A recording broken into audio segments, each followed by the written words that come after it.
Matsimpana Etnineny Ratovelo Jacqueline. Raha nahitan'i Jesosy avy nanatona azy Jaona dia hoy izy, indro ny zanak'ondrin'Andriamanitra izay manaisitra ny fahotana izao tontolo izao. Amen. Hivavaka isika. Ampifaliana tanteraka ry Andriamanitra tomponay sy mpanjakanay no andreanay ny foamam-panahinay, ny tenanay iray manontolo mihitsy eo ambany fahasoavanao, mba hiarahabanao, hisaotra sy hidera ary hankalaza sy hanome voninahitra ambony indrindra ho anao satria mendrika ny fahalehibeazanao, mendriky ny fahamasinanao ary ny fahefana feno izay anananao zany rehetra izany. Makasitraka indrindra Tompo amin'ny fitiavanao sy ny famindramponao, mbola nampandresenao iny alina feno fahamaizinana iny izay mianakavy, ka indreto velona trapamonjena ao anatin'ny hery, tanjaka, fahasalamana ihany koa. Mbola afaka hiatrika ny voninahitrao, andre ny teny maminao izahay, satria izany no mampahery anay, izany no mampitombo finoana anay, ary anitsy ny lalandisonay, ary indrindra ihany koa amelombelona ny foamam-panahinay sy ny tenanay iray manontolo mihitsy.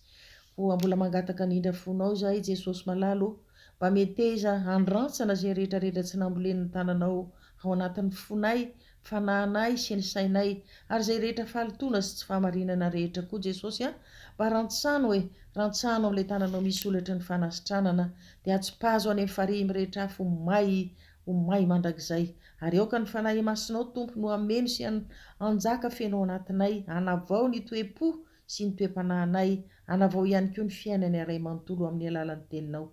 Dia mitenena Tompo araka ny fombanao, fehefavonina izay andresy hankatony didinao. Amin'ny anaranao masina sy manan-kera avy any Nazareta Jesosy no anaovanay izany vavaka izany. Amen. Dia mbola faly miarabantsika rehetra amin'ny anaran'ny Tompo ry havana, ary faly ihany koa manonona ny fahasoavana mba ampiadanana avy amin'Andriamanitra Ray sy Jesosy Kristy Tompontsika, ary ny fampiraisana avy amin'ny fanahy masina. Amen. Ny teny angalantsika ny vatsy amin'ity maraina ity ry havana dia izay hitantsika eo amin'ny bokin'ny Salamo laharana faha-efapolo, ny andinin'ny voalohany ka hatramin'ny fahafito ambin'ny folo. Kanefa tsy ho voavakintsika avokoa izany rehetra izany fa raha diniantsika tsara ny eo amin'ny andinin'ny voalohany ka hatramin'ny fahadimy dia tena resy lahatra tanteraka Davida ry havana, ary tsapany tsara tokoa fa mamonjy sy miantra ny olona manantena azy Jehovah. Tsapany Davida tokoa mantsy ry havana, fa noho ny fankatoavany tenin'Andriamanitra izay ivavahany sy tompony isan'andro isan'andro, dia maro sy tambo isaina tokoa ny fahasoavana sy ny fitahiana nomen'Andriamanitra azy.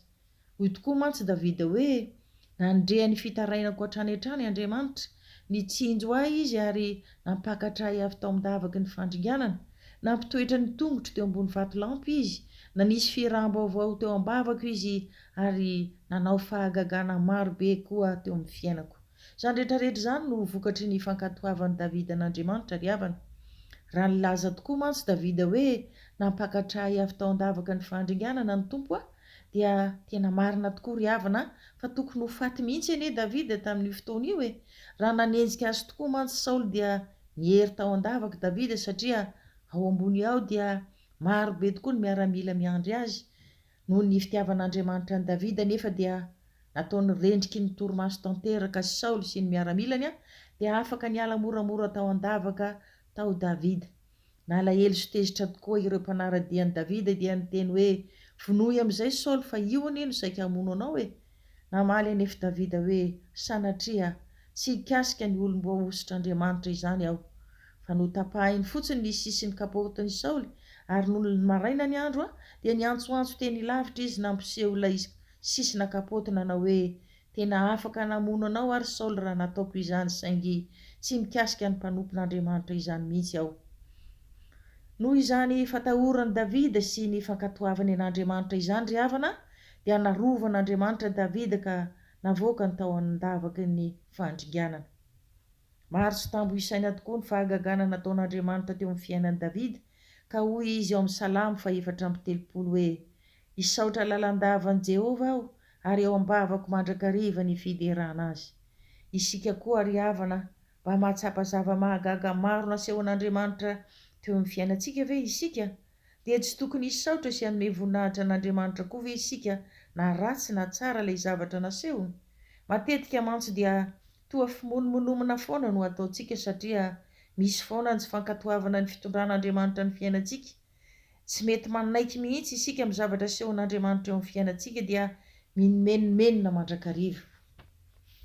Toa dinontsika nefa ry havana fa isika ihany anie no tompon'andraikitra voalohany amin'izay zavatra miseho amin'ny fiainantsika satria mazava tsara tokoa ny tenin'Andriamanitra ao amin'ny Galatiana 5:9-7 manao hoe izay avafin'ny olona ihany no jinjainy. Koa andeha andiny tena tsara isika ry havana. Sao re mba misy sitrapon'Andriamanitra tsy vitantsika ka mahatonga ny loza eo amin'ny fiainantsika. Raha jerena indray Davida eto amin'ity tantara miaraka amin'ny Saoly ity dia fantatra fa izy anie ka tsy nanao fahadisoana mihitsy fa raha niady tamin'ny Goliaty izy dia nandresy dia ny vahoakany no niorakoraka hoe Saoly nahafaty arivo fa Davida kosa nahafaty analinalina. Dia izany no niteraka fialonana ngezabe tao anatin'ny Saoly fa saika hamono ny Davida mihitsy azy izy dia vaky nandositra Davida. Ny marina izany dia tena misy tokoa ry havana fotoana hanenjehan'ny olona antsika na dia tsy misy fahadisoantsika aza kanefa raha ilay Andriamanitra Davida no ivavahantsika sy tompointsika dia aza matahotra fa Andriamanitra tsy miova izy ka raha nampitoetra ny tongotra Davida teo ambony vatolampy izy dia minoa koa isika fa tsy maintsy ataony amintsika izany ka ho arovany sy hovonjeny koa isika. Eo amin'ny andininy 9 dia tena mazava tsara mihitsy fa efa naminany an'ilay zanak'ondrin'Andriamanitra sahady Davida ry havana koa dia nilaza izy hoe ny fanatitra latsa-drà sy ny fanatitra hohanina ho izy tsy mba sitrak'Andriamanitra. Any amin'ny Hebreo 10 andininy 4 dia manao toy izao hoe fa tsy manaisotra ny ota ny rahanombo lahy sy ny rahanosy lahy. Izany hoe Jesosy Kristy ilay zanak'ondrin'Andriamanitra tonga teto amin'izao tontolo izao dia nanjary fanatitra hitondra famonjena ho antsika. Koa rehefa maty ilay zanak'ondry dia tsy nilaina intsony ny fanatitra hafa rehetra. Hoy tokoa mantsy Paoly eo amin'ny Koritianina 1:10-20 manao hoe izay zavatra aterin'ny jentilisa ho fanatitra dia aterina amin'ny demonia fa tsy amin'Andriamanitra, koa tsy tiako mpiombona amin'ny demonia ianareo.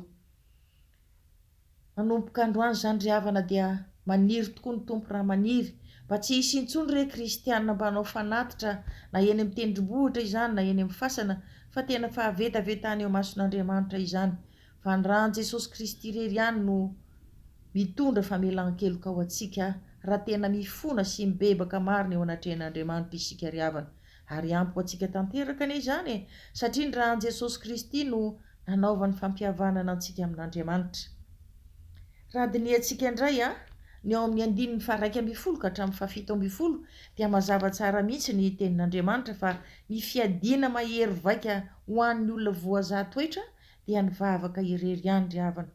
Davida tokoa dia fantatra tsara fa na dia mpanompon'Andriamanitra aza dia na dia mpanompon'Andriamanitra azy izy na olom-boaositra azy izy na olona voafidin'Andriamanitra azy izy na dia olona araka ny fon'Andriamanitra ihany koa aza dia tena nianjadiam-pahoriana maro isan-karazany tokoa Davida ry havana. Dia hoy izy hoe maro noho ny volondohako ny fahoriako izy reraka ny foko. Isika rehetra ihany koa ry havana amin'ny olombelona mandeha tany antsika dia tsy maintsy mety handalo an'izany fahoriana izany koa isika kanefa izao aza miala amin'ny vavaka mahitsy satria io no fiadiana tsara indrindra sady mahery vaika iarovana amin'izany fahoriana izany. Davida anie ry havana teo amin'ity andininy 1:20 ka hatramin'ny 7 ity dia raha itsikaritrintsika fa raha sasatra izy ny miantso hoe Jehova ô satria na tsy ary tototry ny fahoriana loatra anie Davida dia mety hiteny koa angamby isika hoe izao koa anefa mivavaka mafy fa tsy mety mahazo valim-bavaka mihitsy aho. Dia aoka isika ry havana samy ino hoe fa misy antony ao mahatonga antsika tsy mahazo valim-bavaka. Fantatsika tsara mantsy fa ny tanan'Andriamanitra tsy fohy fa mahavonjy, ny sofiny tsy lalin-dalovana fa mahare, fa ny helokontsika anie no mampiafina ny tavany amintsika ka dia tsy mihaino antsika Andriamanitra. Mety koa isika angamba diso fangataka dia tsy mamaly koa Andriamanitra. Raha toa mantsy isika mangataka zavatra tsy mahasoa antsika dia tsy homeny antsika mihitsy izany na dia sasatra ny mangataka aza isika. davida eto mantsy ry havana raha tojo fahoriana naka nangataka fanafana sy famonjena tamin'andriamanitra dia hoy izy hoe aoka re ho sitraky ny fonao ny fanafahanay, aoka re ho menatra sy angahy ahy izay rehetra manenjika ahy sy mijoro ho fahavaloko. Isika mpanaradian'andriamanitra koa ry havana dia tena be fahavaly tokoa, kanefa Andriamanitra tsy mba miangatra izany, fa raha nanaiky antoka ny fiarovana ny zanak'Israely Andriamanitra dia tsy maintsy mba hanao izany amintsika koa izy, araka ny teniny eo amin'ny Exodosy 7:20 ny 2:20 manao hoe fa raha iain'ny feony tokoa isika ka hanao izany rehetra lazainy dia ho fahavalo ny fahavalontsika izy ary ho rafiny ny rafintsika ihany koa. Toky lehibe tokoa anie ry havana zany men'Andriamanitra antsika izany rehefa tsy manamafy ny fontsika isika fa miaino sy mankatony didiny, rehefa mandeha araka ny tenin'Andriamanitra isika fa tsy hoe sanatria izay tiantsika ihany no ataontsika, izay mahafinaritra ny fiainantsika sy mahasoantsika ihany no ataontsika. Raha izany mantsy dia tsy ho tanteraka amintsika mihitsy izany sitrapon'Andriamanitra izany. Tsarovy mandrakariva ry havana fa ny tompo tsy mba manadino mandrakariva ny mpanompony izany, izay tsy reraka mitady sy mivavaka aminy. Eny fa na dia ory sy malahelo azy isika dia mihevitra antsika foana izy, mamonjy sy manafaka antsika izy satria raintsika tiantsika. Amen. Hivavaka isika. Mankasitraka mankatelina indrindra anao zay ry Andriamanitra tomponay sy mpanjakanay, satria noho ny fitiavanao anay zanakao rehetra dia tsy mety sasatra mihitsy ianao fa mampianatra anay foana amin'ny alalan'ny teninao, manoro sy manitsy lalana anay koa mba ho tonga olombanona izay araka ny sitraponao. Misaotra betsaka Tompo, fa androany ianao dia ny fijoroana vavolombelon'ny Davida mpanomponao no nentinao nampaherezana anay, nampafantarinao anay fa ny olona rehetra enina dia olom-boafidinao tokoa aza dia tsy maintsy mandalo fizaham-toetra avokoa, kanefa efa nilaza ianao fa tsy tokony hatahotra an'izany izay satria lalam-piainana tsy maintsy lalovanay zanak'olombelona izany, mba hanefenao ny foamam-panahynay, mba hampivavaka anay bebe kokoa ary fandraisanay bebe kokoa aminao, ampiorina mafy ny finoanay aminao Tompo malala. Ny tena mahafaly anay koa Jesosy dia nampahery anay ianao fa ny fiadiana mahery vaika indrindra noerana zany karazam-pahoriana zany dia tsy misy afa-tsy ny vavaka ihany. Ary tsy izany ihany fa mbola nanome toky anay ianao Tompo malala, fa raha mazoto miaino ny feonao izahay ka mankatoy izany dia ho fahavalon'ny fahavalonay ianao ary ho rafiny rafinay koa. Misaotra betsaka Jesosy malala, mankasitraka indrindra. Mbola nampatsahivinao anay ihany koa nefa Jesosy fa maniry tokoa ianao mba tsy hisy intsony kristianina mpanaradianao mbola anao fanatitra re na eny tendrombohitra na eny amin'ny fasana, fa tena fahavetavetana eo masinao Andriamanitra izany, fa tsy misy afa-tsy ny rahanao Jesosy Kristy irery ihany no mitondra famelan-keloka ao anay rehetra izay mifona sy mibebaka eo anatrehanao Andriamanitra. Mankasitraka Tompo, mankatelina indrindra dia mangataka aminao zay Tompo mifona mibabokelika eo anatrehanao, mangataka famondram-po sy famelan-keloka tanteraka koa amin'ny alalan'ny rahan'i Jesosy Kristy, ilay zanak'ondrin'Andriamanitra mpamela ny elokay. Dia mba ampio izay Jesosy malala amin'ny alalan'ny fanahiny masinao azoto hivavaka mandrakariva, hiaino sy hankatony didinao rehetra mba tsy hanapahavalo intsony izahay satria ianao ny adinay rehetra. Amen. Raiso ny jodranomasina avy amin'Andriamanitra raintsika.